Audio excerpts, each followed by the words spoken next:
Pilar Baselga. Yo le decía, digo, ¿cómo te presento? Dice, como quieras, digo, tú lo has querido. Bueno, os diré primero el currículum oficial, la agenda oficial, luego viene la oculta. Es doctorada en Historia del Arte Contemporáneo por la Universidad Complutense de Madrid, licenciada en Historia del Arte y Arqueología por la Sorbona, nada menos, con un máster en Arte Moderno y Contemporáneo, también de allí. Diploma de Estudios Avanzados por la Complutense de Madrid, colabora en el Centro Pompidou, en el gabinete del presidente Jean Maheu, profesora de Historia del Traje en el Instituto Europeo de Diseño de Madrid, también de Historia del Arte en la Escuela Diplomática de Madrid, en el Museo Thyssen, en el Museo del Prado, colabora con el Instituto de Empresa en distintos cursos y seminarios de liderazgo, especializada en la divulgación del arte contemporáneo. Ha investigado diferentes métodos pedagógicos que favorecen el aprendizaje real y la integración plena de los conocimientos y los aplica combinando el visual thinking del Museo de MoMA, con el profesor Antonio Galindo. Y ahora mismo está investigando, es así, para tu tesis doctoral, el mito de Nuremberg, pervivencia de las dictaduras en el siglo XXI. Este es el oficial. El extraoficial, yo no la conozco mucho, pero es que a mí me gustaría, le estaba diciendo a ella, me gustaría contaros muchas cosas de cómo se ha fraguado este congreso, el making of, vamos a decir así, ¿no? Entonces yo ya, cuando la vi por mi Facebook, vi una ponencia suya, digo, esta muchacha si quiere va a estar en el congreso. Y luego ya cuando hablé con ella digo, es una enfant terrible, es una niña traviesa. Y me da a mí que como que muy rebelde, o sea que esta ponencia, como anunciaba antes, creo que es muy especial y dentro de ese aspecto que creo que ya hemos mencionado, que busca también la educación holística, que es formar seres con espíritu crítico, pues quizá dentro de esa vertiente esta sea la ponencia que más se va a ajustar a esa vertiente crítica que debemos fomentar en los chavales. Pilar Baselga. Muchas gracias. Se ha oído el besito. Sí, estoy aquí con mi micrófono de Madonna. Bien, entonces, desgraciadamente, a mí me gustaría hablar, como he oído a otros ponentes, de niños que hacen juegos y con balones y en el arenero y soñar y bailar, pero a mí me ha tocado hablar de algo que no es nada agradable contar. Y no me hace ninguna gracia lo que os voy a contar, que no es una historia, sino que es cómo es la realidad detrás de la cortina. He estado escuchando con mucha atención todos los ponentes y he llegado a la sensación de que la educación es como una caja en la que estamos metidos, en la que no estamos cómodos. Hay mucha gente muy mal, hay acoso, hay enfados, hay fracaso escolar, hay violencia en el aula. Creo que todos los que estamos aquí, tanto sobre el escenario como en la sala, somos conscientes de esto, queremos cambiarlo y no sabemos cómo. Y la sensación que yo he tenido es que estamos dentro de esa caja y cada uno que ha venido aquí con las ponencias está como diciendo, bueno, pues vamos a poner los muebles así. Pues no, mira, vamos a poner los muebles así, pero que estamos siempre metidos dentro de esta misma caja. No salimos de la caja. Entonces yo lo que voy a intentar es explicaros qué es esta caja, por qué esta caja es así. Y una vez que hayamos escuchado esto, entenderéis por qué hay tanta violencia en el aula, por qué hay tanto acoso, por qué hay tanto fracaso, por qué estamos tan mal, por qué los profesores están quemados, burnout. Lo vamos a entender muy bien. Y hay otra cosa, yo estoy investigando algo que no tiene directamente algo que ver con esto, pero finalmente ha llegado a esto, es decir, que vivimos, yo creo que ya todo el mundo se ha dado cuenta, en una falsa democracia, y vivimos en el mito de que la educación estatal, obligatoria, gratuita, como la querramos llamar, esa serie de cosas que tenemos que aprender que nos vienen dadas de arriba y no sabemos muy bien quién ha decidido las leyes de educación, quién ha escrito los currículums, quién ha redactado los libros de texto. y nos encontramos con unos libros que dicen unas cosas absurdas. Luego al final usamos fotocopias, yo supongo que aquí no os pasará, que los libros de texto al final no os son útiles porque no correspondan a lo que vosotros pensáis, a lo que vosotros sentís. Pues os voy a explicar cómo funciona todo esto. Durante estas charlas he escuchado las siguientes frases. Hay que humanizar la educación, hay que educar con el corazón, hay que educar en la creatividad, la educación idiotiza. Pero también he escuchado otras frases que me han llenado de asombro, como hay que estudiar cosas inútiles, es inevitable, la escuela es un trance necesario, estudia lo que te dicen, diplómate y luego cámbialo. No estoy de acuerdo para nada con todas estas otras frases. Y también he sentido una contradicción muy grande entre casi todos los ponentes han dicho, por un lado, tenemos que recuperar nuestro niño interior, el niño que tenemos dentro es puro, inocente, perfecto, y eso es lo que tenemos que buscar, pero al mismo tiempo dicen que tenemos que evolucionar. Entonces yo digo, a ver, ¿cómo es esto? ¿Estamos evolucionando o hay que recuperar el niño? Es que son cosas completamente diferentes. Entonces, si conocéis a Máximo Sandin y conocéis su estudio sobre el concepto del evolucionismo de Darwin, que es en realidad una gran mentira, no venimos de ninguna ameba, no venimos de ningún mono y el origen del hombre es completamente desconocido. Por lo visto, se crea en el Cámbrico, hace 500 millones de años, aparecen la mayor parte de las especies conocidas hoy en el planeta Tierra. Pero es un gran misterio y desde luego yo no me siento venir del mono. Yo no soy un mono perfeccionado. Yo tengo algo espiritual muy fuerte y yo siento que soy un ser espiritual que está viviendo una experiencia humana. Es así como yo me siento, no me siento venir de un mono. Y yo no estoy en evolución. Yo lo que quiero es quitarme de encima todos los implantes, todas las mochilas, todas las creencias, todas estas cosas que me llevan diciendo y quedarme con mi verdadero ser. Yo a eso no lo llamo evolución.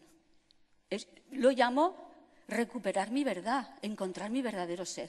Pero eso yo no lo llamo evolución, por eso me molesta mucho escuchar que se me propone una mejora a través de una evolución. Lo veo muy sospechoso. Bien, entonces, lo he puesto entre paréntesis, entre puntos de interrogación, pero ahí está. Bien, lo propio de las dictaduras, puesto que este descubrimiento mío viene del estudio de las dictaduras, las dictaduras se construyen, se sostienen sobre tres cuerpos. Uno que es el ejército para la defensa exterior, otro que son la policía y los servicios de inteligencia para el control interior y después la educación para el control de la mente, o sea, hiperinterior, ya directamente dentro de tu cabeza. Eso es el punto en común de todas las dictaduras, desde Hitler, pasando por Stalin, Mao y Franco. Bien, entonces fíjense que ¿dónde está la inteligencia en esta estructura? Cuando nosotros decimos servicios de inteligencia, estamos entendiendo qué son los servicios secretos.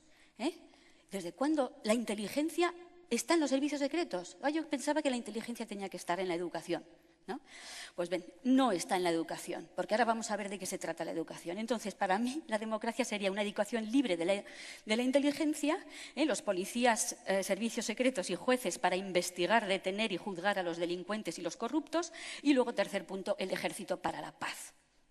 Pero bien, vemos que realmente no estamos en esto. Entonces, la gran pregunta es, los niños, yo, me pasé 15 años confinada en un espacio para aprender ¿qué? Pues salí sin saber cambiar una rueda, sin saber cocinar, sin saber usar un taladro, sin saber hacer mermeladas, sin saber cortar leña, sin saber coser un botón. Bueno, no miento, aprendí a coser porque mi madre cosía y yo tenía mucho interés y luego las setas tampoco las sé recoger. Es decir, que nada de eso hemos aprendido. Dice, bueno, una cosa tan importante como los movimientos de la luna, la astronomía forma parte de la educación, de la sabiduría del ser humano desde tiempos remotos, porque estamos viviendo en un conjunto, en un cosmos, no está solamente la Tierra. Entonces, fíjense que la luna cambia las mareas, será importante saber si estamos en cuarto creciente o en cuarto minguante. Pues tampoco se estudia esto. Y además estudian cosas que luego no se comprueban. No sé si habéis observado que la Luna ha cambiado de posición. ¿Os habéis dado cuenta? Desde el 2011 la Luna se ha tumbado. Digo yo que será un tema para hablar en algún noticiero, en algún programa. Pues por lo visto esto no interesa. Llevamos toda la vida con la Luna en forma de D cuando es creciente, en forma de C cuando es decreciente. ¿Os acordáis de esto, no? Bueno, pues ahora está tumbada. La imagen que tenemos ahora de la Luna es la que tenemos aquí a la derecha. Y yo todavía no he escuchado a nadie que me explique esto ni he encontrado nada. Bien. Entonces, aprendemos en el colegio a rellenar pues, el IVA, el IRPF, todo esto, ¿no? Luego tenemos que recurrir a gestorías, a gente especializada. Pues es una cosa que tenemos que hacer todos los días en cuanto montemos la primera empresa o hagamos cualquier cosa. Pues esto tampoco lo podemos aprender. ¿En 15 años no hemos tenido tiempo de hacer un papel de estos? Bueno. Pero bueno, me vais a decir, es que se estudian cosas muy importantes en el colegio. ¿Así? ¿Proposición no de ley? A mí nunca nadie me explicó lo que era eso. ¿Quién marca el Euribor? ¿Sabéis quién marca el Euribor? La agencia Reuters. Me enteré el otro día. ¿En serio? Metéis Euribor en Wikipedia, tarará, farragoso, y al final dice, y al final el Euribor va a ser, ¿pero de quién es la agencia Reuters? De Rockefeller, Rothschild y todos estos. Bueno, entonces ya sabemos que son ellos los que fijan el Euribor, puesto que manejan el mundo. Que es una preferente, ojalá nos hubieran explicado un poquito mejor lo que hay de esto para intentar que no nos estafen. El señor de la ventanilla del banco en el cual hemos confiado todos nuestros ahorros, después nos va a meter doblada a nosotros o a nuestros padres que son indefensos. Esto es impresentable. Bueno, ¿alguien sabe lo que son los derivados? Yo creo que ni siquiera los propios que están en la bolsa saben lo que son los derivados, o sea que eso tampoco sabemos. Ahora, una cosa que me he enterado hace poquísimo. ¿Ustedes conocen la diferencia entre la Comisión Europea y el Parlamento Europeo? Cuando votamos en las elecciones, ¿a quién votamos? Bien, pues el Parlamento Europeo es lo que elegimos, pero quien decide las cosas en Europa es la Comisión Europea. Qué interesante, ¿no? O sea, hay dos cámaras, una a la que se le vota, que no hace nada ni decide nada, y otra que decide todo, donde nadie está elegido, donde están nombrados.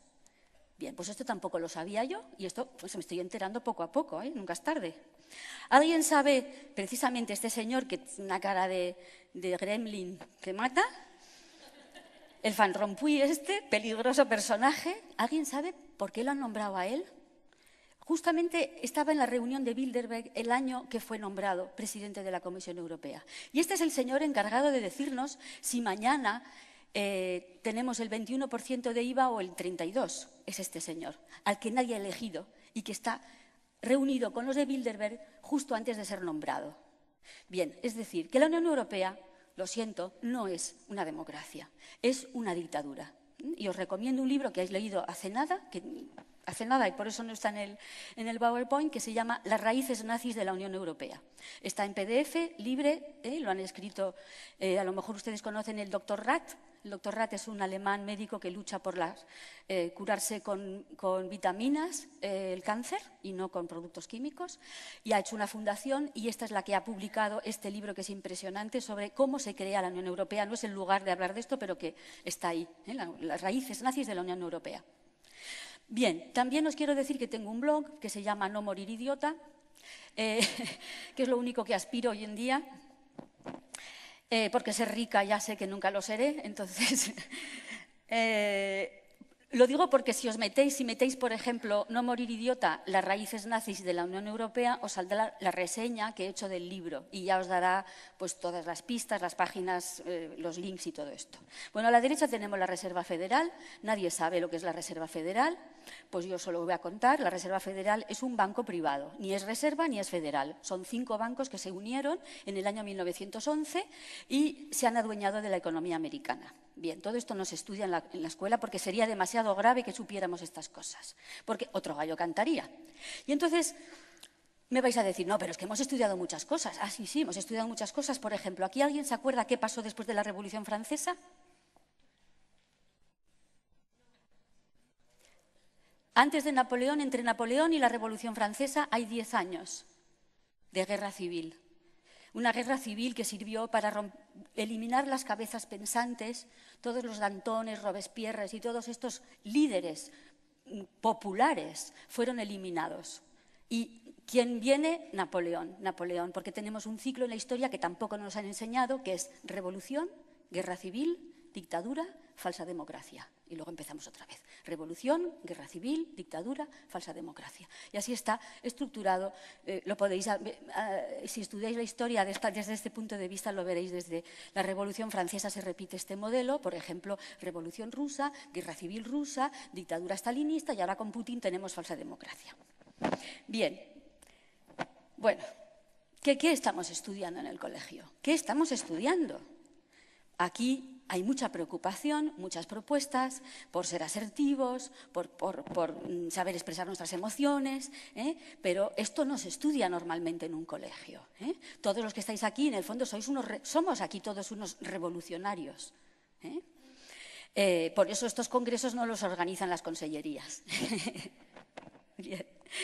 Aunque se quieran meter aquí, pero no les vamos a dejar. Entonces, ¿verdad que no les vamos a dejar? Entonces, ¿qué han aprendido realmente? 15 años confinados en un espacio. Han aprendido esto, es decir, a estar quietos durante 8 horas para después estar quietos en una fábrica. Los mejores van a las oficinas y los menos estudiosos van a las fábricas. Y esto es el propósito de la educación. Es un poco duro decirlo, ya lo sé, porque nos han contado otra película, pero la realidad es esta, que tenemos que socializarnos. Y socializarnos significa aguantar filas, aguantar atascos, comprar en supermercados comida basura. Eso es lo que aprendemos. Entonces, esto es lo que hemos aprendido, a estar 8 horas confinados, a obedecer horarios absurdos y normativas coercitivas, memorizar cosas que no entiendo ni comparto, buscar complacer al profesor para que me ponga buenas notas, aunque sea abandonando mis ideas propias, renunciar a mi unicidad, buscar parecerme al grupo.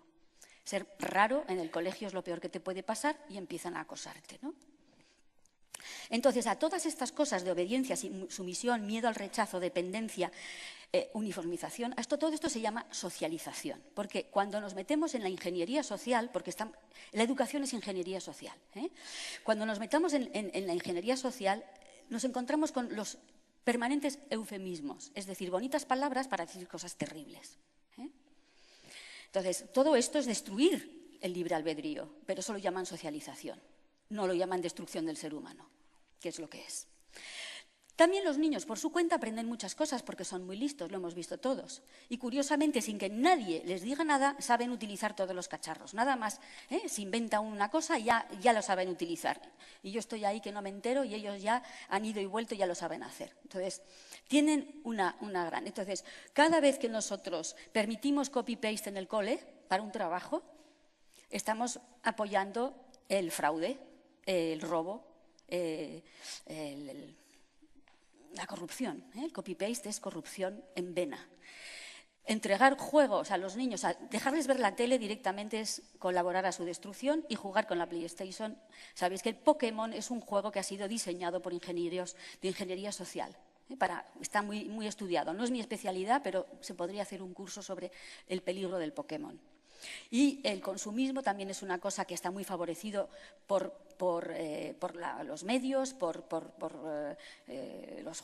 el cine y por las televisiones y demás. Y luego también los niños, sin que nadie les dé clases, saben piratear música, bajarse las cosas. Es decir que... Bien, entonces, el fracaso escolar, ¿es una mala suerte? Vamos a ver. Entonces... me he puesto a estudiar y a leer, fíjense. Yo no sé si ustedes conocen este libro. ¿Alguien ha oído hablar de los protocolos de los sabios de Sion? ¿Nadie? Vale. Pues los protocolos de los sabios de Sion, si os metéis en Internet, por supuesto Wikipedia, que forma parte del control, no va a permitir que la gente lo lea como algo auténtico. Entonces, lo primero que te dicen es que son falsos.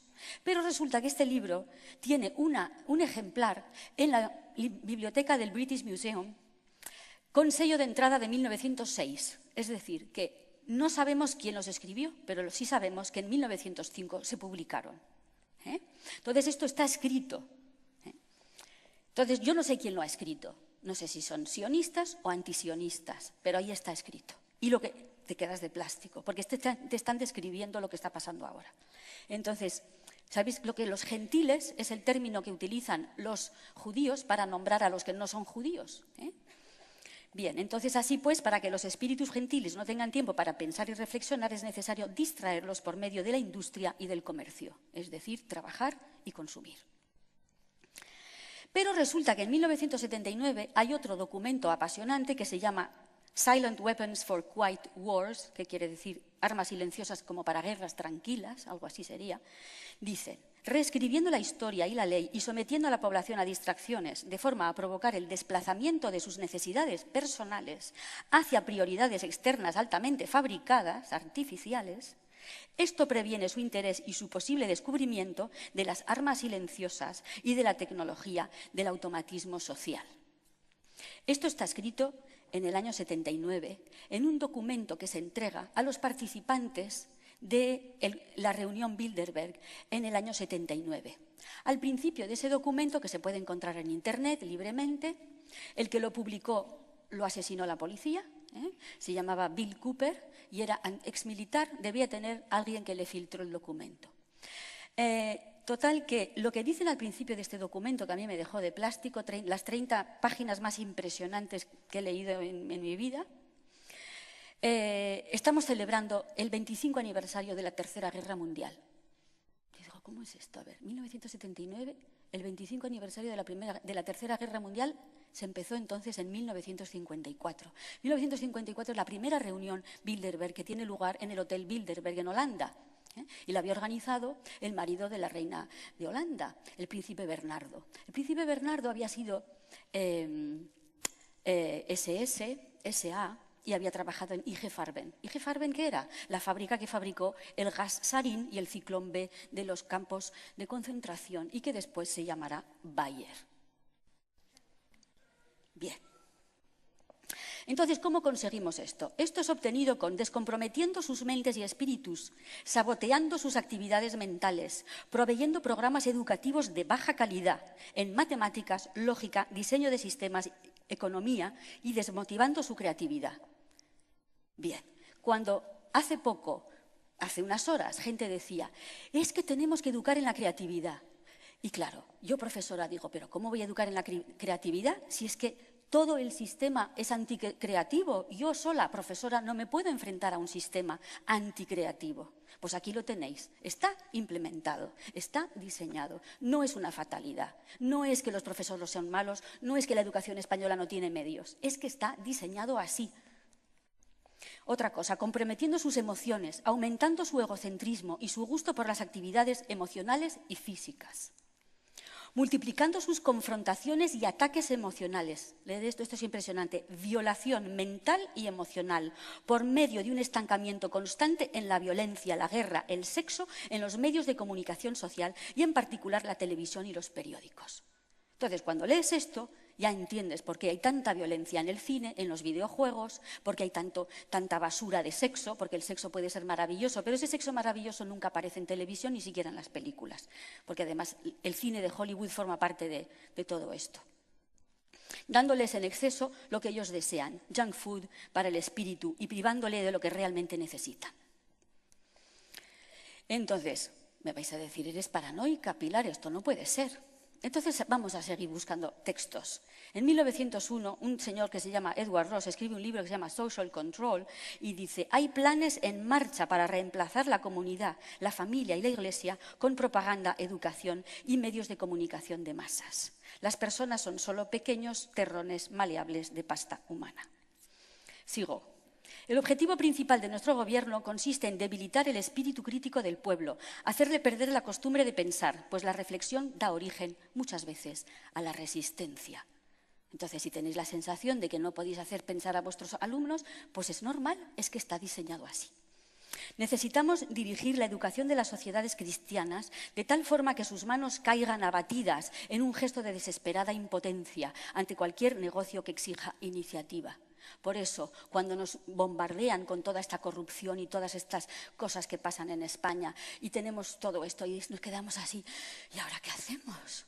pues está tan bien diseñado, ¿eh? No es ninguna casualidad. Estamos abatidos y no encontramos manera de encontrar iniciativa. En nuestros sueños la gente se rinde con perfecta docilidad a nuestras manos moldeadoras. Esta frase la dice en la primera Junta General de Educación de Rockefeller. Porque los Rockefeller, en cuanto hablamos de ingeniería social, control, aparecen enseguida. Son grandes, lo que ellos se llaman filántropos, ¿eh? De nuevo un eufemismo. Pondrán todos los medios para controlar la salud, la mente, en fin. Bien. Este es Woodrow Wilson, el presidente que permitió la creación de la Reserva Federal, es decir, la corrupción, la perversión a través del nombre incluso, ¿no? Nosotros tenemos el Banco de España, que ya gracias a la Unión Europea no sirve para nada, pero cuando teníamos Banco de España con algo dentro, nosotros decidíamos emitir moneda, lo decidía el gobierno, pero en Estados Unidos lo deciden 5 bancos privados. Pues miren lo que dice, queremos que una clase tenga educación liberal y queremos otra clase, una clase necesariamente muchísimo mayor que renuncie al privilegio de una educación liberal y se adapte para ejecutar tareas manuales específicamente difíciles. Pero en 1917 ya van a saco, estos que quieren controlar la educación y hay mucha gente que se está dando cuenta. Una serie de senadores dicen, se están moviendo con precisión militar por todo el frente para lograr el control de la educación de los niños del país. Esto es un senador, Chamberlain. Con precisión militar por todo el frente para lograr el control de la educación. ¿Es una guerra? Es una guerra. Es una guerra psicológica. Las escuelas han sido agarradas, igual que un pulpo agarra su presa, por un gobierno invisible. Esto lo dijo el alcalde de Nueva York. Gobierno invisible. Ahora en 1928, otro texto. Estamos gobernados, nuestras mentes son moldeadas, nuestro gusto formado ampliamente por hombres de los que jamás hemos oído hablar. Aquellos que manipulan este oculto mecanismo de la sociedad constituyen un gobierno invisible que es el verdadero poder al mando de nuestro país. ¿Quién es Edward Bernays? Es el sobrino de Sigmund Freud y fue el creador de las relaciones públicas. Y habla de oculto mecanismo y gobierno invisible. Yo el año pasado di 2 conferencias a alumnos de quinto de periodismo y de quinto de relaciones públicas. No habían oído hablar nunca de Edward Bernays. Ni siquiera los que estaban estudiando relaciones públicas no sabían que el creador de las relaciones públicas era este señor. ¿Y por qué no se le dice a los alumnos que estudian 5 años que Edward Bernays es el creador de las relaciones públicas? Porque este señor se puso al servicio de la CIA y se puso al servicio de las mayores corporaciones, por ejemplo, del tabaco. Él se inventó una campaña para que las mujeres fumaran, porque las mujeres no fumaban, era cosa de hombres. Entonces él se inventó toda una campaña para que el cigarrillo se convirtiera en la antorcha de la libertad y así ganar el 50% del público que no fumaba por cuestiones tradicionales. También se inventó, por ejemplo, el desayuno de huevos fritos con bacon. Todos sabemos que es excelente, ¿verdad?, para la salud. Bueno, pues él consiguió que la gente se lo creyera. Vistió a unos señores con bata blanca, falsificó unos resultados de análisis médicos y dijo que era lo mejor que podían desayunar. ¿Por qué este empeño en vendernos huevos fritos con bacon para desayunar? Porque la industria cárnica tiene un excedente de cerdo y entonces había que vender el bacon sí o sí. Entonces, bueno, y los americanos y los ingleses están convencidos de que es un desayuno estupendo y además tradicional. Bien. Está en marcha un programa exhaustivo para permitir el control del comportamiento humano, otro de la Fundación Rockefeller. Skinner, los que habéis estudiado psicología habréis oído hablar de él, el creador, el gran líder del conductismo, dice, podemos conseguir un control bajo el cual los controlados, no obstante, se sienten libres, aunque estén siguiendo un código mucho más escrupulosamente que el que nunca existió bajo el viejo sistema. ¿Y qué es el viejo sistema? El viejo sistema es el sistema educativo. Para decirlo rápidamente, antes de que existiera la UNESCO. Ahora os lo cuento. Seguimos. Tenemos que seguir produciendo una clase social inculta. Claro, necesario, porque si no, con gente inteligente esto no se puede controlar. Esto es terrible también. La calidad de la educación dada a las clases inferiores debe ser la más pobre, de manera que la brecha de la ignorancia que aísla las clases inferiores de las clases superiores sea y permanezca incomprensible para las clases inferiores. Con tal discapacidad, incluso los mejores elementos de las clases inferiores tienen poca esperanza de extirparse del lote que les ha sido asignado en la vida. Esta forma de esclavitud es esencial para mantener un cierto nivel de orden social, paz y de tranquilidad para las clases superiores dirigentes. ¿Qué tal cómo os estáis encontrando? Ahora necesitaríamos una relajación, ¿verdad? Un poco de música. Bien. Bien, entonces esto es muy importante. Fijaros esta frase. Con la mejora en las comunicaciones y en la educación, las clases inferiores se vuelven aptas para el conocimiento. Esto amenaza la soberanía de la élite. Por eso, cuando leéis el documento este de Silent Weapons, resulta que la educación va a ser realmente la meta, la diana. Si tenemos gente inteligente que piensa, que es autónoma, que es creativa, se nos va de las manos. Se van a empezar a dar cuenta de que somos muy pocos los que mandamos y van a tener recursos para enfrentarse a nosotros. Lo que tenemos que hacer es que la gente no tenga recursos y se someta y obedezca. Bien, entonces, a lo mejor pensamos, es que esto pasa en Estados Unidos, en España no pasa. Bien, pues España es una democracia, claro, porque tenemos una constitución en la que dice que entre las libertades está una de las libertades fundamentales de los españoles es la libertad de la enseñanza. Pero 4 renglones más abajo pone que la enseñanza es obligatoria. Y yo pregunto, ¿puede ser algo libre que es obligatorio? La enseñanza libre existió en el pasado. Es que es muy interesante. Cervantes no fue a la escuela. No fue a la escuela. George Washington no fue a la escuela, fue 2 años, entre los 10 y los 12 años. Lo mismo Thomas Edison, lo mismo Benjamin Franklin.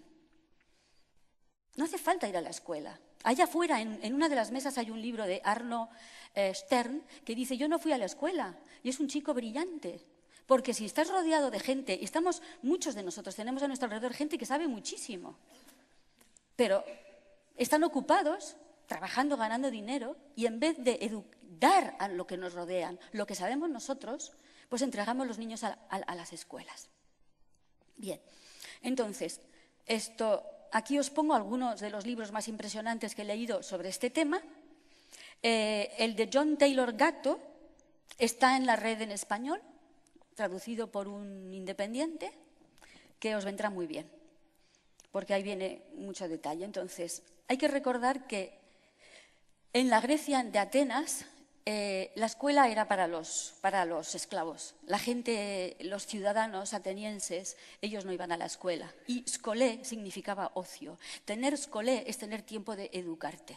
En cambio, en Esparta, la sociedad sí que había escuelas y las familias entregaban sus hijos a la escuela para que fueran formados militarmente. En Roma es muy interesante porque aparece la figura del pedagogus. Y pedagogus es el esclavo. El esclavo que instruye. Entonces dice, el magister docet, es decir, es docente, pero el pedagogus inculca la lección. Entonces el pedagogo es el esclavo que inculca una lección de la que no tiene ni idea. Esto es, la etimología de la palabra. Bien, en la Edad Media existe una manera de educar a las clases elevadas, sobre todo a las clases religiosas, con el trivium, que todos conocemos, gramática, retórica, dialéctica, y el quadrivium, aritmética, geometría, astronomía y música.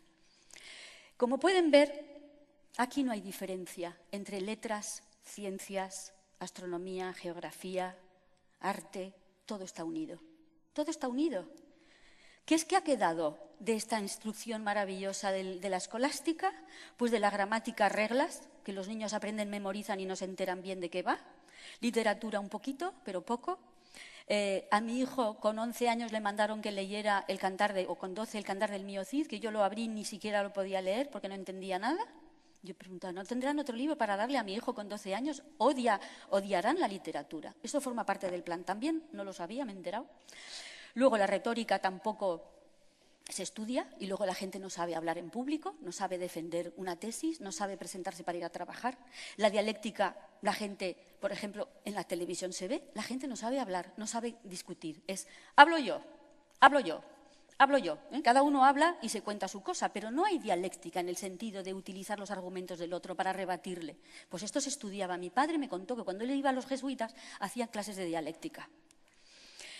Bien, la aritmética, cálculo complejo, ha desaparecido. numerología, es decir, el sentido sagrado de los números ha desaparecido. La geometría pues es mínima, geografía también mínima, topografía 0, astronomía 0 y música 0. Entonces, cuando decimos, ay, todo esto lo hizo Leonardo da Vinci, es un hombre del Renacimiento. No es que fuera un hombre del Renacimiento, es que en aquella época la gente que se instruía con una visión holística, completamente de 360 grados. Todo es interesante en este mundo. No hay que separar por asignaturas. Esto forma parte del plan. Y además, Leonardo da Vinci nunca fue a la escuela. Nunca.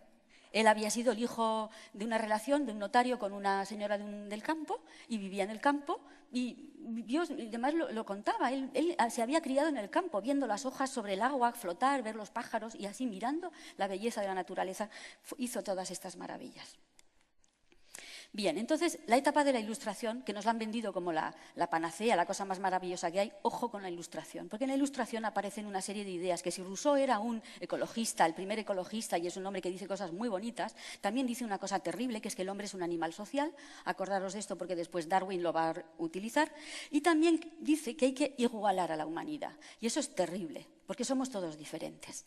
Entonces, en la Ilustración es cuando nace la idea de que el Estado y la colectividad es superior al individuo, que el culto al progreso es superior a la tradición, que el laicismo es superior a la religiosidad espiritualidad, que la razón es superior a la intuición, que la ciencia tecnológica es superior a la ciencia pura.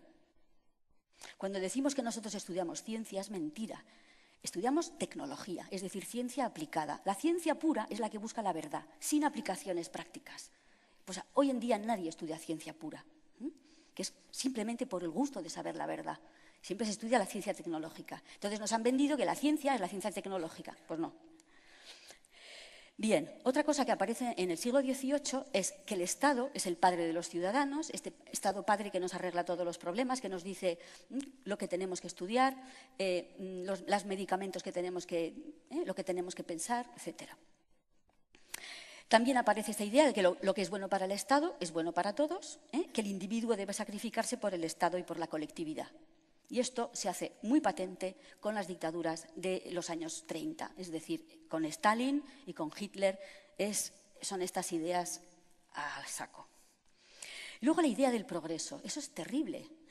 El progreso es mentira. No existe el progreso. Hay cosas que evolucionan en una dirección y otras se pierde. Cuando estudian, yo que me gusta mucho la historia de la moda, el traje, todo esto, hay tejidos que hemos encontrado en España del siglo XII. No sabemos hacerlos. No sabemos hacer ni los hilos. Tejerlos todavía menos. Y están ahí guardados diciendo, ¿pero cómo se hará esto? ¿No? O sea, bien. Y luego otra cosa terrible también es que la cultura la organiza el Estado y se encuentra en las ciudades. Es decir, que el mundo rural es una porquería, es un atraso, no tiene ningún interés.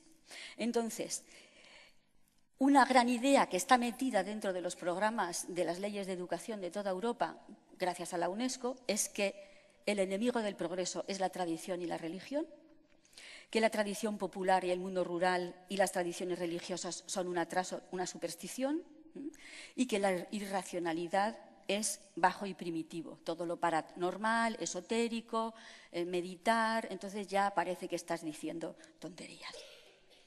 Bien, estas son las herencias de la Ilustración, el control del Estado, el ser humano es imperfecto y puede ser mejorado, en esto de la evolución que os decía, que a mí me pone los pelos de punta. El laicismo es la modernidad y la espiritualidad es de colgados. ¿Cuáles son los medios del Estado? Pues controla la educación, controla la economía. Intentad montar una empresa, vais a ver lo complicado que es. Vienen todas las normativas, los impuestos. Y entonces esto también forma parte del plan, porque no conviene que haya pequeñas empresas, que haya pymes, es mucho mejor que haya multinacionales. Las multinacionales no tienen problemas, para ellas hay SICAF, hay soluciones estupendas, pero para el pequeño empresario le ponen un montón de problemas. Y esto forma parte de este plan, de que estemos absolutamente sin podernos mover, ¿no? Y luego lo que es peor es la libertad de conciencia, que va a ser el resultado de este machaque, ¿no? Entonces, nos han dicho, el Estado somos todos. Pero yo no tengo la sensación de que el Estado, que yo soy el Estado. Al contrario, yo siento que el Estado me oprime y me abusa de mí y me está estrujando todo el tiempo. Porque siempre cuando pasa algo hay que preguntarse cui prodest, que significa en latín ¿quién se beneficia? ¿Quién se beneficia del atentado de las Torres Gemelas? Pues sirve para atacar a Afganistán. Ah, qué interesante. Y así todo, ¿no? Bien, entonces siempre hagamos esta pregunta. Entonces, ¿quién se beneficia de todo esto? Las élites, que son los banqueros más las farmacéuticas, que están todas unidas con el mundo del armamento y de las petroleras. Y son las que realmente gobiernan el mundo. ¿Y esto cómo es posible? Porque no gobiernan directamente, tienen intermediarios. Y estos intermediarios son los políticos que nosotros votamos democráticamente. Y lo bueno de la crisis, que yo estoy encantada con esta crisis y todos los sobres de Bárcenas y los casos y los urdangarines y todas estas cosas, es que por fin están cayendo las máscaras y nos estamos dando cuenta realmente de cómo funciona esto, de que esto de democracia no tiene nada. Nosotros les votamos porque creemos sus mentiras y luego ellos, con el esto de que tienen mayoría absoluta, hacen lo que les dicen sus amos, que están por encima de ellos. Entonces, la Revolución Francesa, que nos la han vendido como la cosa más maravillosa del mundo, son ideas maravillosas, pero hay una especialmente que me molesta, que es la igualdad. Igualdad, igualar. Esto es la igualdad. O sea, nos tenemos que someter por igual. Y ya veis que todos los culitos son diferentes. ¿No? Ahora, no sé si conocéis a este fotógrafo que se llama Spencer Tunick y que esto reunió a 20.000 personas en la Plaza del Zócalo en México y la gente lo hizo gratuitamente.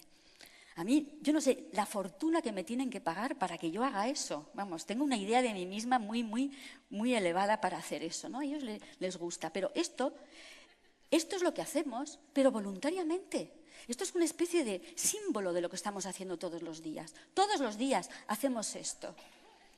Ya estamos preparados para que...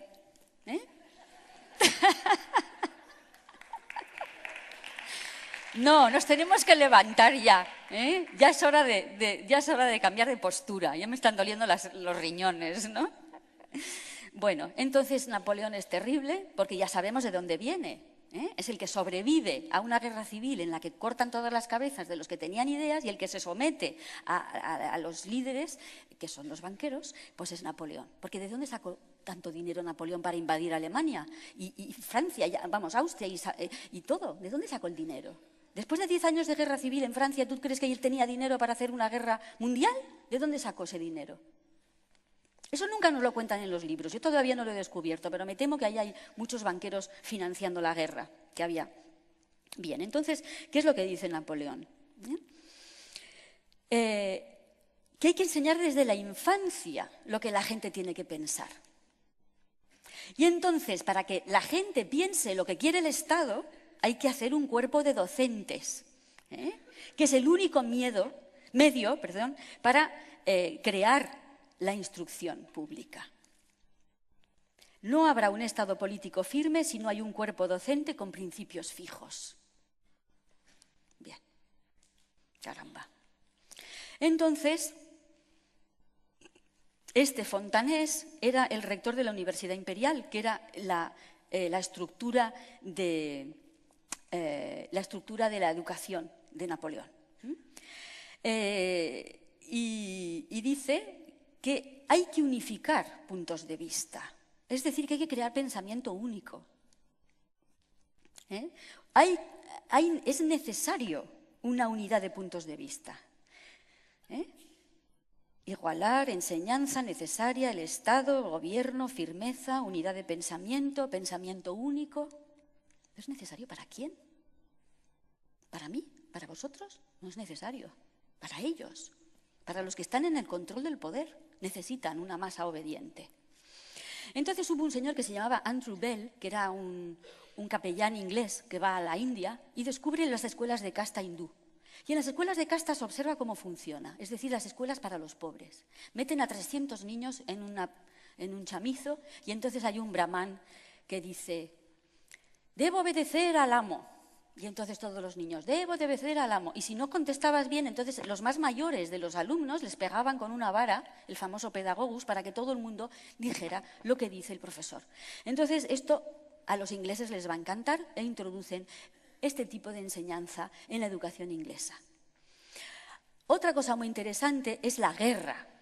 Ya hemos hablado de Napoleón, ahora vamos a hablar de los enemigos de Napoleón, que eran los alemanes, ¿eh? Como siempre, estuvieron en guerra francos y germanos, como 2000 años en guerra, ahora son amigos. Bien, entonces el sistema prusiano, Jena es una victoria de Napoleón y Waterloo es el gran desastre. ¿Qué pasa entre Jena y Waterloo? Pues que van a montar las escuelas prusianas. Entonces, el que crea el pensamiento de que hay que formar a los alumnos se llama Fichte, y el que escribe la frase, el trabajo hace libre, que es lo que había en la puerta de los campos de concentración. Arbeit macht frei. Trabajo hace libre. Otro eufemismo. Bien, entonces, ¿qué es lo que hacen los alemanes? Organizan 3 niveles. El 0,5% es la élite. Tiene una educación como el trivium y el quadrivium. 360 grados, perfecto. El 5%, zonas intermedias, mandos intermedios, profesores, militares, policías, médicos, arquitectos, todos esos que tienen que trabajar y saber un poco, pero no mucho. Y luego el 90% de las que llamaban Volksschule, era Akademienschule, Realschule y Volksschule. Y el Volksschule era las escuelas del pueblo, donde les impiden la lectura fluida porque se dan cuenta de que cuanto más tarde aprendes a leer, peor lees. Entonces, antes estaban hablando de esto en el sistema Waldorf. Yo no sé, yo no soy una especialista del tema, no soy logopeda ni sé nada de esto, pero lo que yo he leído es que mi madre, por ejemplo, le enseñó a leer a mi hermana con 3 años, a leer y a escribir, y llegó al cole ya sabiendo leer y escribir. Bien, y eso a mi alrededor hay mucha gente así, las abuelas que enseñaban, o las madres que enseñaban a leer muy prontito a los niños. Bien, entonces, impedir la lectura fluida, separar las asignaturas en zonas estancas. ¿Por qué tenemos que estudiar las asignaturas separadas? Si en el mundo no es un todo está relacionado. Yo no veo que tú te paseas y de repente estás en el mar y dices, estoy en un elemento fluido, entonces esto es química, ¿no? Pero luego resulta que es mar, entonces forma parte de geografía. Pero si el mar está en una costa, entonces es topografía. Pero si te inspira un poema, no, entonces estoy en literatura. ¿Pero qué es esto? Estamos en una cosa toda llena de cosas, que funcionan todas al mismo tiempo y nos interfieren, pero si te compartimentan la cabeza, luego tú estás que no puedes relacionar. Y hay muchos de estos sabios que lo que hacen es, lo que dicen los ingleses, connecting dots, quiere decir, conectando los puntos. Cuando tú empiezas a conectar los puntos, entonces aparece la forma de la cara, pero si te van separando los puntos no te enteras de nada, que es lo que nos está pasando. Y luego alargar el periodo de escolarización. Esto también es una cosa que lo descubrieron los prusianos. Antes iba al cole, como George Washington y Benjamin Franklin, de 10 a 12 años, un poquito. Y luego antes habías aprendido muchas cosas con tu familia y después también te especializabas en la rama que tú querías. Pero si te dicen que tienes que ir al cole con 6 años y ahora con 3 años y te dicen que te tienes que quedar hasta los 16, pues estás separado de la familia. Y se van a dar cuenta que separar a los niños de la familia es lo mejor que pueden hacer para que el Estado amueble la cabecita de los niños mejor y lo antes posible. Por eso se están dando cada vez más casos de homeschooling, es decir, el colegio en casa. Bien, hay que mantener a la población distraída y en la confusión. Yo, cuando veo, cuando viene en tren, aquí, viene en el tren y delante de mí una madre le da un jueguito. Y yo decía, pero está precioso el campo. Se subieron en Cuenca y se bajaron en Albacete, estuvieron 25 minutos. ¿Por qué no miran el paisaje? Porque es lo que yo hacía cuando viajaba con mis padres. Una palabra que empieza por C. ¿Vosotros no habíais hecho eso cuando viajáis? Claro, pues no, ahora ya no, ahora está con la maquinita. Y le sacaban la maquinita para que el niño no quería jugar con eso, pero se la daba para que el niño no se aburriera. Digo, pero bueno, qué horror. Entonces, todo el tiempo están los niños ocupados en cosas. Hay que generar ignorancia, confusión, distracción, desorganización. Por ejemplo, la historia de la lectura por las imágenes, yo no lo sabía, esto es un sistema para sordomudos. Y se dieron cuenta de que era muy útil enseñar a leer a la gente que no es sordomuda como si fuera sordomuda. ¿Por qué? Porque si tú aprendes que perro es un perro, pero no deletreas, cuando te ponen pero, no sabes leer. Entonces, si sabes leer, si sabes deletrear, como has oído la palabra pero, pues ya sabes lo que quiere decir. Pero si te han enseñado la palabra en conjunto, tú luego ya no puedes deletrear. Entonces, dificulta la lectura, que es uno de los programas. Por eso, cuando a mí me dicen que los niños de ahora no leen, digo, bueno, está funcionando, lo están haciendo fenomenal. Eso es lo que quieren. Entonces, ahora nos vamos a los protocolos de los sabios de Sion y dicen, el sistema de represión del pensamiento ya está en vigor, en el método llamado enseñanza por medio de la imagen, que debe transformar a los gentiles en animales dóciles que no piensen, que necesiten la representación de las imágenes para comprender. Bien, entonces ahora viene la parte más terrible para mí, que ha sido el descubrimiento, porque yo, claro, soy de historia del arte y como me han compartimentado, nunca me habían hablado de la psicología. La psicología formaba parte de la filosofía, hasta que llega un alemán, los alemanes en esta historia tienen un papel protagonista, el señor Wundt, Wilhelm Wundt. Él era médico y entonces él decide que la psicología, que viene de psique, alma, no tiene que ver con el alma. Porque el alma no existe, porque no es ni medible ni cuantificable. Entonces el alma no existe. Lo que sí existe son conexiones neuronales. Y nosotros somos una especie de cosa ahí eléctrica con conexiones neuronales. Y la psicología pasa a ser una rama de la medicina. Y lo que es interesante es que, interesante observarlo, es que inmediatamente van a venir los Rockefeller y compañía a coger estas ideas y decir, esto nos va a venir de miedo, porque ahora vamos a hacer la psicología de la educación. No existía la psicología de la educación. ¿Por qué hace falta? ¿Por qué la educación tiene que ser una cosa de médicos? La educación no es del corazón. No es. Entonces, ¿por qué de médicos? ¿Por qué de expertos en conexiones neuronales? Es gravísimo esto.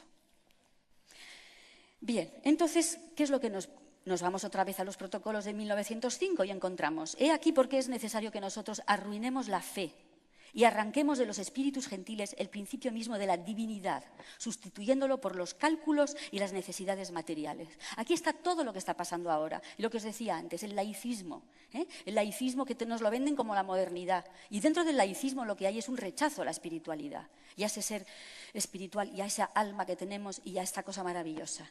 ¿Os habéis preguntado por qué han suprimido el latín, el griego, la filosofía y la música de nuestra enseñanza? Porque la filosofía es que nos hace pensar por qué estamos aquí. El latín y el griego son nuestras raíces. No entendemos las palabras. Si sabemos latín y griego, entroncamos con nuestras raíces. Entonces, se trata de cortar nuestras raíces a toda costa. Bien, fijaros, la lucha encarnizada por la supremacía, los choques de la vida económica crearán, mejor dicho, han creado ya sociedades sin ideales, frías y carentes de sentimientos. Es increíble, 1905, ya lo habían planificado todo. Estamos en una sociedad fría y todo esto viene de este maldito, lo siento, Wundt, que dice que pone en marcha la historia de los electrochoques. Entonces, Wundt crea en Leipzig una escuela de psicología que va a tener a estos personajes, Pavlov, Stanley Hall, Thorndike, John Dewey y Skinner, que son los más famosos, y son los que van a utilizar electrochoques para curar o ver qué pasa, y entonces es normal utilizar al ser humano como una rata de laboratorio para ver cómo funciona. Y utilizaron a gente que estaba, ya sabéis, ¿no? Minusválidos, a presos, a soldados, y esto sigue haciéndose hoy en día. Ahora lo que pasa, ¿habéis visto El jardinero fiel? Se van a África para hacer esto, para probar las medicinas se van a África y les dicen que les están dando una vacuna y es mentira, están probando con ellos medicina. Entonces, esto es terrible, el salto de la psicología, que es una cosa del alma, se convierte en el estudio del conductismo. Pero el conductismo consiste en decirle, a ver, ¿qué tengo que hacer con la mente humana para que el ser humano haga lo que yo quiero que haga? De eso se trata el conductismo. Bien, entonces, esto es terrible, esto está en la red, lo he visto, no he podido ver más de un minuto porque el niño está gritando, resulta que es un alumno autista que está en un centro especializado, y lo dejaron paralítico después de 31 electrochoques y 7 horas de tratamiento. Y ves cómo está amarrado así, gritando, así, y todas estas personas mirando así tan tranquilos. En fin. Entonces, la agenda estatal consiste, se dieron cuenta muy pronto, que la familia, que hay que apartar al niño de la familia cuanto antes, porque es la tradición, porque es las raíces, porque es el amor incondicional. Nadie te quiere como te quiere la gente de tu familia, nadie. Puedes hacer lo que te siguen queriendo. Bien. Luego, prolongar la infancia, en el sentido de que no te dejan… Esto de el trabajo infantil es horroroso, depende. Si un señor empresario te está maltratando, sí, pero si es tu madre la que te está enseñando a cocinar, o tu padre que te está enseñando a cambiar una rueda, o te dice, oye, vente al taller que te vas aprendiendo como se hizo siempre. Velázquez empezó a trabajar en el taller de Pacheco con 11 años para aprender. Bien, retrasar el aprendizaje de la lectura, porque eso favorece el analfabetismo. Luego, el refuerzo periódico es terrible. El refuerzo periódico es, metes una rata en una caja, ¿no? Aprietas un botón, le dan de comer. Aprieta el botón, le dan de comer. Aprieta el botón, no le dan de comer. Aprieta el botón, le dan de comer. Aprieta el botón, no le dan de comer y no ha apretado el botón y al final no sabe qué tiene que hacer. Entonces, esto pasa mucho en el sistema educativo. Aunque no lo querramos, pero no siempre el alumno recibe el premio que le corresponde, porque es la historia de las notas. Esto es también una cuestión. ¿Por qué tenemos que ponerle notas a los niños? Esto es una gran discusión, porque cada uno hace lo que puede muchas veces, o a veces no. En fin, es muy complicado lo de las notas. Luego, la violencia en el aula, que está apareciendo últimamente, desde unos últimos años, el desprestigio del maestro. Esto también forma parte del plan. También yo no sabía, pero por lo visto. Cuando el maestro tenía el poder de castigar al alumno, entonces el alumno tenía un respeto, porque había un cierto poder. Pero tú, al privar al maestro de la capacidad de poder castigar, entonces se desmadra la clase y entonces se genera el caos. Y entonces, al generarse el caos, es el niño el que va a pedir la autoridad y va a pedir el castigo y va a pedir las normas. Pero, de paso, se desestructura y se genera un caos que se parece después al caos que hay en la sociedad. Y entonces después dices, mira, sí, necesitamos control, necesitamos cámaras de vigilancia, porque así estamos más seguros, porque la gente es muy mala y nos roba. Yo he contado que desde mi casa hasta el Museo del Prado tengo 25 cámaras que me filman, 25, y no vivo muy lejos. Pues eso es que es indignante que te tengan que filmar. Porque somos todos presuntos terroristas, cuando sabemos dónde están los terroristas, ¿no? Y los ladrones. Bien, entonces esto es lo que se llama el sistema de problema-reacción-solución. Tú quieres aplicar una normativa, entonces generas un problema. Ese problema crea una reacción y entonces tú así puedes aplicar la solución. El 11S es uno de esos casos, por ejemplo. Vamos a atacar a Afganistán, necesitamos una excusa. Bueno, vamos a montar un ataque para después decir que son el Bin Laden, que está metido ahí en una cueva, que cómo supieron que estaba ahí en aquella cueva, todavía no lo sé, pero bien. Y esto se ha utilizado en el ataque del Maine, ¿os acordáis? Eso ya está reconocido, en fin. Bueno, la idea esta de que un profesor, un maestro que lleva toda la vida tiene que pedirle a un médico, a un experto, a un psicólogo, tiene que pedirle su opinión, porque es como, de nuevo, desprestigio de los maestros. ¿Qué pasa? Que no tenemos experiencia suficiente, nosotros como profesores tenemos que pedir la exigencia de los maestros. Bueno, la obediencia y la sumisión. El hedonismo, esto es muy interesante, las publicidades que siempre te venden todo con facilísimo, rapidísimo, divertidísimo, todo tiene que ser así, si no el niño no está contento.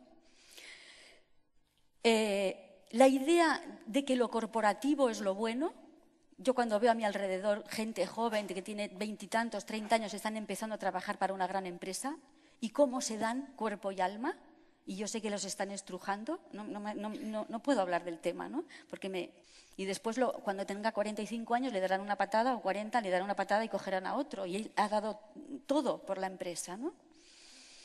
Bien, entonces, una cosa que yo no sabía. ¿Ustedes saben cuándo fue la primera ley de educación? ¿A que nunca se lo han dicho?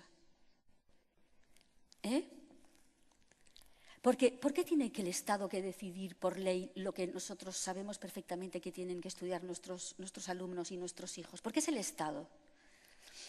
Pues fijaros, la historia viene de la UNESCO. La UNESCO se forma en el año 46 y en el año 69 van a crear un libro que se llama Apprendre à être, aprende a ser. Fijaros qué nombre más bonito, ¿verdad? Aprende a ser. Y este libro es el que ya puedes encontrar la mayor parte de las ideas que hemos dicho ahora. Es decir, el hombre está en evolución permanente, los valores éticos vamos a quitarlos, los valores morales los quitamos, filosofía y todo esto no sirve para nada. Ahora hay que centrarse hacia que el sistema educativo favorezca el sistema económico. Pues esto viene de la UNESCO. Y la UNESCO lo que quiere es que todos los países que son miembros de la UNESCO tengan la misma educación. Y eso es lo que se llama normalizar.